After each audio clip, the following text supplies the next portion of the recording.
بعض لوگ کہتے ہیں کہ ایک دن میں ایک منزل پڑھنی چاہیے، قرآن میں 7 منازل ہے تو 7 دن میں ختم ہو جائے۔ دیکھیں یہ کوئی فرض یا واجب نہیں ہے، ایک منزل پڑھیں چاہے آپ 10 منزل پڑھ لیں ایک ہی دن کے اندر، لیکن بہتر یہ ہوتا ہے کہ اس انداز سے پڑھیں کہ قرآن سمجھ کے پڑھا جائے۔ یہ جو ہم نے مسلمانوں نے روش اختیار کی ہوئی ہے کہ اللہ تعالیٰ کیا ہمیں فرما رہا ہے، اس کا پیغام کیا ہے، اس کو جاننے کی طرف کوئی دلچسپی نہیں ہے، بس سپارے پہ سپارے ختم کر رہے ہیں۔ جی کتنے قرآن ختم کیے اس رمضان میں؟ جی میں نے 10 قرآن ختم کیے، میں نے 20 قرآن ختم کیے، ہم نے 6 قرآن ختم کیے ہیں۔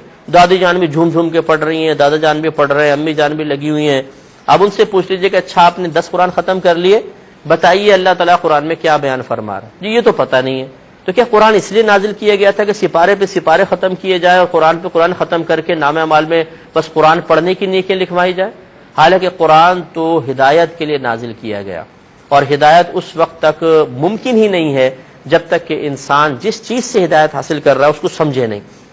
تو یہ ہماری بہت بڑی غلطی ہے۔ میں بلا مبالغہ عرض کر رہا ہوں کہ آپ صرف 2 آیات پڑھیں لیکن ترجمہ اور تفسیر کے ساتھ، اور ایک شخص ایک پورا قرآن ختم کر لے، آپ کا یہ 2 آیات پڑھنا اس کے پورا قرآن ختم کرنے سے افضل ہوگا، اس لیے کہ آپ مقصود الہی کو پورا کر رہے ہیں، اور یہ قرآن پورا ختم کرنا یہ مقصود الہی نہیں تھا۔ اللہ تعالیٰ نے قرآن اس لیے نازل نہیں کیا کہ تم 1 اور 10 اور 20 قرآن ختم کرو، بلکہ اس لیے نازل کیا، شروع میں فرمایا کہ ذالک الکتاب لا ریب فیہ ھدی للمتقین، یہ وہ قرآن ہے، یہ وہ کتاب ہے جس میں شک کی کوئی گنجائش نہیں، متقین کے لیے باعث ہدایت ہے۔ اور ہدایت ہم حاصل کر نہیں رہے، پڑھتے رہتے ہیں، قرآن کا پتہ نہیں ہوتا کہ ہم کیا پڑھ رہے ہیں اور کیا نہیں پڑھ رہے ہیں۔ اس لیے ہم اکثر عرض کرتے ہیں کہ آپ کوئی اچھی تفسیر کا انتخاب کریں اور روزانہ 2 آیات 3 آیات ترجمہ اور تفسیر کے ساتھ پڑھیں۔ بہتر یہ ہے کہ اپنے گھر والوں کو اگر جمع کر کے آپ پڑھوا سکتے ہیں تو گھر والوں کو سب کو جمع کر کے آپ پڑھیے، مطلب جیسے قرآن پاک پڑھا، پھر ترجمہ کیا، پھر آیات تفسیر بیان کر لی، لیکن اپنے پاس سے کچھ نہ کہیں، جو لکھا ہے بس وہ بیان کریں۔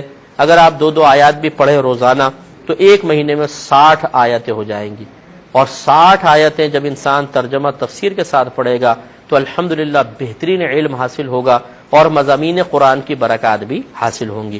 تو یہ ہمارے یہاں ایک غلطی چل رہی ہے کہ ہم قرآن پاک کو صرف چومتے ہیں، سر پہ لگاتے ہیں اور جزدان میں لپیٹ کے اونچی جگہ رکھ دیتے ہیں، لیکن سمجھنے کے لیے تیار نہیں۔